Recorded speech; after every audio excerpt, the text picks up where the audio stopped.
Good evening, folks. This is John Mark Gray, and we are going to discuss a little philosophy and the concept of money in this market video on successfully navigating life, which is quite a journey in itself. I have come to a stark and perhaps cynical conclusion. True happiness is an incredibly rare commodity. It is rare precisely because the vast majority of people do not possess it, and, more tragically, will never be capable of consistently achieving it.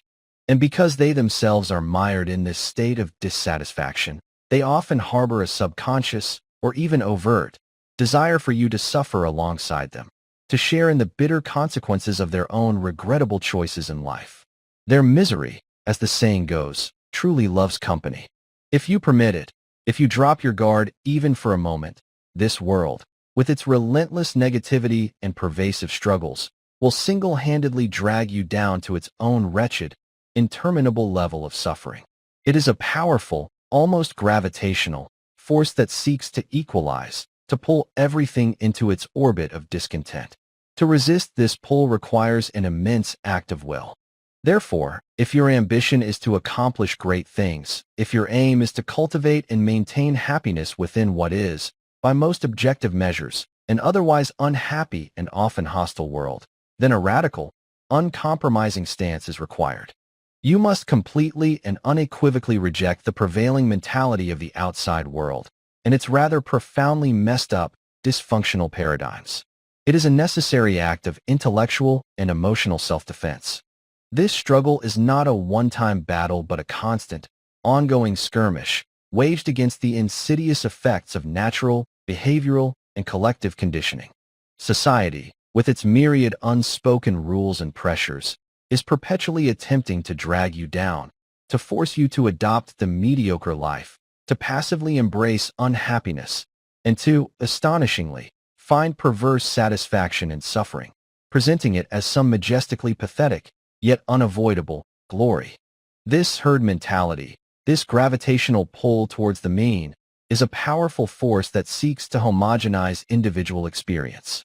Thus, the path to living the best life, to achieving a truly happy mind, lies in a defiant rejection of the complacent status quo.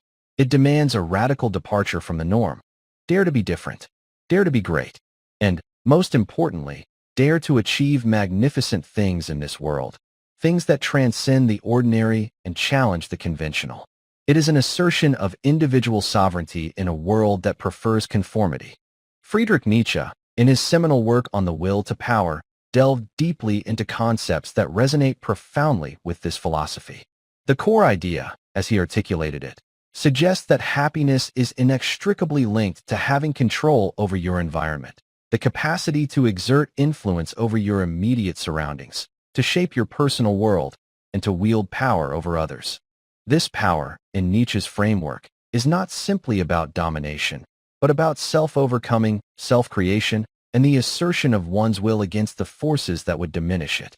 It is about actively mastering your destiny, a potent, almost divine, drive that he termed the will to power. And yet, despite his capacity to conceive of such majestic and empowering thoughts, Nietzsche himself found it profoundly difficult to embody his own values in his personal life. He was, in many respects, a rather unpowerful man, plagued by chronic illness, social isolation, and eventually, mental collapse. His life ended in a state of considerable misery, a poignant and tragic irony, given his philosophical advocacy for strength, self-mastery, and the affirmation of life. His personal struggles serve as a powerful reminder that profound intellectual insight does not always translate into a mastery of one's own lived experience. And, regrettably, this violently dark and often inglorious end awaits the vast majority of us. It is an inescapable truth of mortality. It is exceedingly challenging, if not impossible, to maintain much dignity when one is weak in any fundamental manner, be it physically, mentally, or financially. Therefore, the imperative becomes clear: strive relentlessly to cultivate as much power as you possibly can in this world.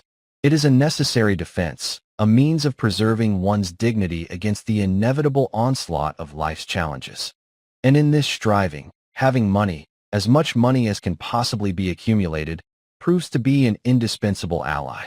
Wealth, in its most potent manifestation, helps to secure and expand one's power potential, fostering the capacity for living with the greatest possible dignity, a dignity that, while never absolute, is achievable amidst the relentless erosion of life.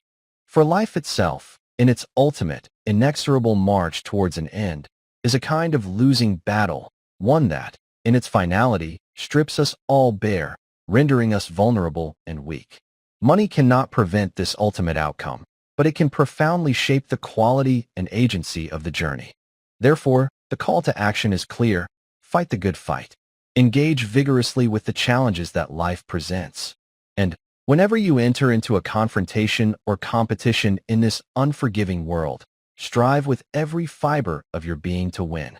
For, believe it or not, you are constantly engaged in a struggle, a competition for your own happiness.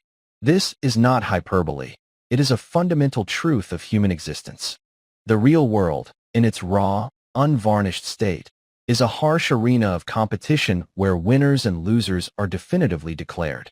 And in this arena, happiness is frequently bestowed upon the victors, while pain, suffering, and existential anguish are disproportionately meted out to the defeated. It is a zero-sum game in many respects, with emotional stakes that are incredibly high.